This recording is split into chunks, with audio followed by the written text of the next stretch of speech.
For decades, solar power has carried the same reputation. Expensive, complicated, and out of reach for the average person. If you wanted to generate your own electricity, you needed thousands of dollars, contractors, permits, inspections, utility approvals, and a roof you actually owned. But what if there was another option? A solar system that costs a fraction of traditional solar panels. A system that doesn't require electricians. Doesn't require rooftop installation. And in some cases can be running within minutes. Why did it take so long to arrive? Before we dive in, if you enjoy documentaries about hidden engineering, forgotten inventions, energy independence, and technologies that challenge conventional thinking, consider subscribing. Because today's story isn't just about solar power. It's about who gets to produce energy in the first place. For more than 40 years, solar energy has promised freedom from rising electricity prices. And to be fair, the technology has improved dramatically. Solar panels have become more efficient. Manufacturing costs have collapsed. Government incentives have expanded. Yet despite all of those improvements, traditional residential solar remains surprisingly rare. Why? Because the solar panel itself isn't the expensive part. The hidden costs are engineers, permits, utility agreements, inspections, installation crews, structural evaluations, and in many cases, financing. By the time everything is complete, a typical rooftop solar installation in the United States can cost well over $20,000. For millions of households, that's simply unrealistic. But there is another problem. What if you don't own the roof? Renters make up a huge percentage of the population. Even if they wanted solar panels, they usually can't install them. And that's where this story takes an unexpected turn. Because in another part of the world, ordinary people found a different solution. A solution so simple that it forced governments to rewrite the rules. The roots of plug-in solar can be traced back to Germany. A country with a long history of expensive electricity. German households have often paid some of the highest electricity rates in the developed world. Then came the energy shocks of recent years. Prices surged. Household budgets tightened. People began searching for alternatives. And many discovered something remarkably simple.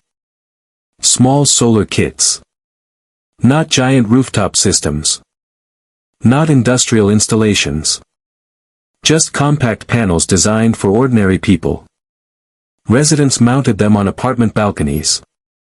Attached them to fences. Placed them in small outdoor spaces. Then plugged them into household outlets. At first glance, it seemed absurd. Electricity is supposed to come from the wall, not go into it. Yet these systems worked. And they worked well enough that hundreds of thousands of people began installing them. The movement became known as the balcony power plant revolution. In German, Balkonkraftwerk. Soon the technology became impossible to ignore. By the mid-2020s, more than 1 million systems were operating across Germany. What began as a niche experiment had become a national phenomenon.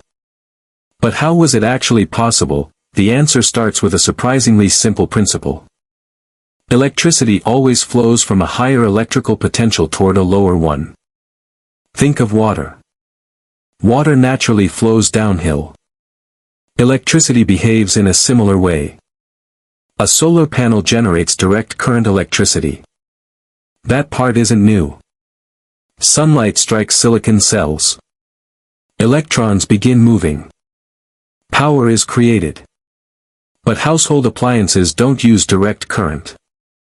They use alternating current. That's where a tiny device called a microinverter enters the story. Modern microinverters are engineering marvels. Mounted directly behind the solar panel, they perform two critical jobs. First, they convert solar electricity into the exact type of electricity your home uses. Second, they carefully synchronize with the electrical grid. The inverter slightly raises its voltage above the grid voltage. Only by a tiny amount. Just enough. That tiny difference causes electricity to flow into the home's wiring. And here's the fascinating part. Your refrigerator doesn't care where the electricity comes from.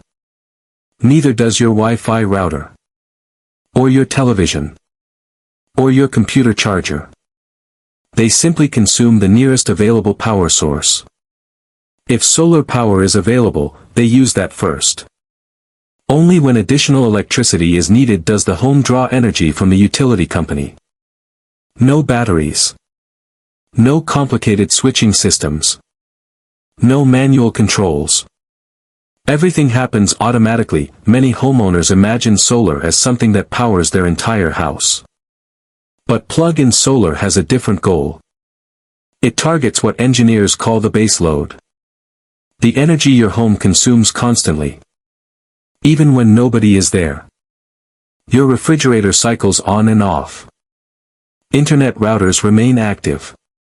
Smart devices stay connected. Standby electronics continue drawing power. A seemingly empty house can consume hundreds of watts around the clock. That constant demand creates the perfect opportunity for plug-in solar. Instead of producing massive amounts of electricity, these systems quietly offset the background consumption occurring every single day.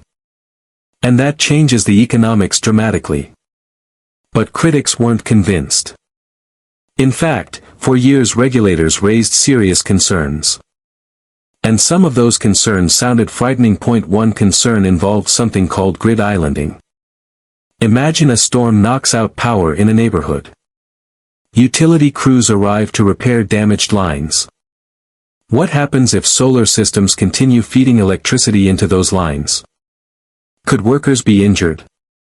It's a valid question. Fortunately, modern systems were specifically designed to prevent it. Certified microinverters constantly monitor the grid. The moment the grid signal disappears, they shut down almost instantly. Typically in milliseconds. No grid. No power output. Another concern involved circuit overloads.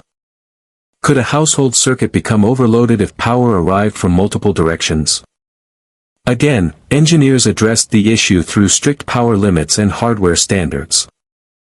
As regulations evolved, safety concerns became increasingly manageable. And once pilot programs began collecting real-world data, something interesting happened. The numbers started looking very good. In California, pilot participants reported noticeable reductions in electricity bills. Some households saved hundreds of dollars annually. Others reduced their utility consumption significantly within days.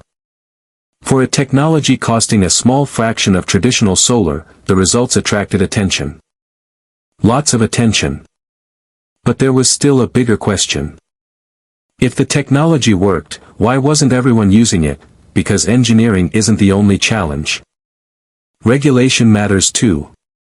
For decades, plug-in solar existed in a legal gray area. The hardware worked. The science worked. The economics often worked. But regulations had never been designed for ordinary citizens generating power from consumer devices.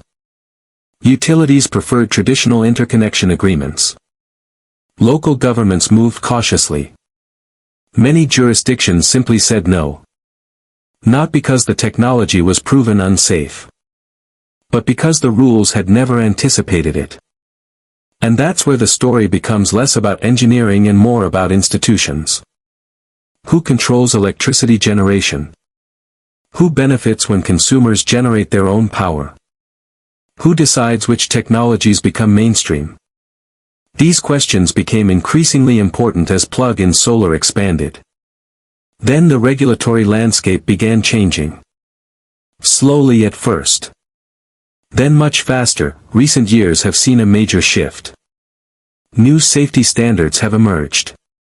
Several American states have introduced legislation specifically addressing plug-in solar. For the first time, the technology is gaining formal recognition. Manufacturers are responding as well. Modern systems now offer integrated batteries. It won't power a large home indefinitely. And it won't replace a full-scale rooftop installation for every household. But that's not its purpose. Its purpose is accessibility. To lower the barrier to entry. To allow renters and homeowners alike to participate in energy generation. To transform solar from a construction project into a consumer appliance. And that distinction may prove revolutionary. Is plug-in solar the future? Not entirely. But it may represent one of the most important shifts in residential energy in decades. Because the true innovation isn't the solar panel. We've had solar panels for years. The real innovation is removing complexity. Removing barriers. Removing the assumption that generating electricity must always require major infrastructure. For millions of people, traditional solar remains financially or physically impossible. Plug-in solar changes that equation. Not by replacing everything, but by making energy independence accessible to far more people. And perhaps that's why the technology has generated so much interest.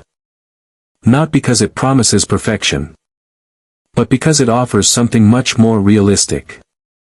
A practical first step, the story of plug-in solar raises a fascinating question. What other technologies already exist that could dramatically reduce household costs if regulations and awareness finally catch up?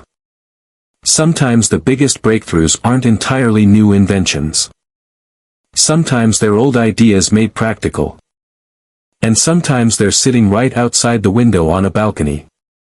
Would you install a plug-in solar system if it were legal where you live? Let us know in the comments below.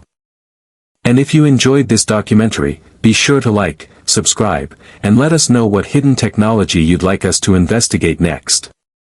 Thanks for watching. And we'll see you in the next one.